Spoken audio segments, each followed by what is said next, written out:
Indian economic updates. Cash circulation has more than doubled since 2016 to 17, despite the phasing out of 2000 denomination notes. HSBC PMI and CMA's cash index have shown concurrent growth in both cash and digital payments, highlighting the ongoing relevance of cash. Currency in circulation surged from 13.35 lakh crore in March 2017 to 35.15 lakh crore by March 2024. RBI's assessments reveal higher currency demand during festivals, elections, and years of strong agricultural growth. This underscores the vital role of cash in India's consumption-driven economy, complementing digital transactions.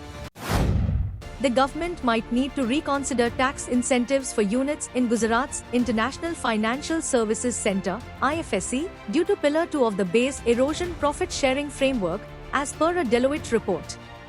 Multinational groups in GIFT City must assess their overall tax liability in India under Pillar 2. The report suggests alternative incentives to maintain IFSC's appeal. Pillar 2 aims to ensure a minimum 15% tax on multinational profits globally. IFSC units, possibly lacking sufficient staff and assets, must evaluate their Indian tax exposure post-Pillar 2. Financial conglomerates in GIFT City currently enjoy tax holidays and reduced alternate minimum tax rates, potentially subject to top-up taxes by their home countries.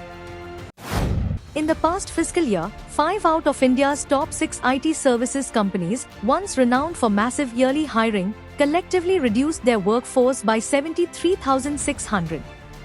HCL Tech was the sole exception, adding 1,537 employees by 31st March.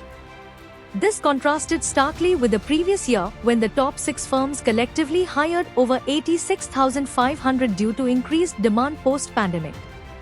Factors such as economic slowdown, automation, and reduced spending led to this reduction, with TCS, Infosys, Wipro, Tech Mahindra, and LTIMindtree witnessing declines.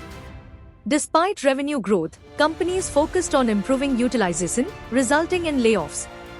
However, with promising deal wins, a gradual recovery in hiring is anticipated. Indian Railways plans to conduct trial runs of short-distance Vande Metro trains starting July, aiming to serve 124 cities with distances of 100 to 150 kilometers, facilitating urban and satellite city connectivity on existing tracks. These trains, featuring 12 coaches and spacious automatic doors, will cater to unreserved passengers for daily commuting. Routes like Lucknow-Kanpur, Agra-Mathura, and Tirupati-Chennai are identified. The railways may expand the number of coaches based on demand. Additionally, trials for long-distance Vande sleeper trains are slated for early next month. Furthermore, Indian Railways targets operating 50 Pushpull Amrit Bharat trains this fiscal, with plans for a redesigned version by 2026. The government is considering revisions to corporate social responsibility norms, including widening their scope and revising penalty structures to deter non-compliance. Amendments to the Companies Act, 2013, and relevant rules are expected post-elections. Currently, Section 135 mandates firms to spend 2% of average net profits over 3 years on CSR or face penalties. However, penalties are perceived as inadequate deterrents, especially for companies with high spending obligations. The government may broaden eligible CSR activities and review local area spending mandates. Despite regulations, nearly 3,984 companies failed to fulfill CSR obligations in FY22.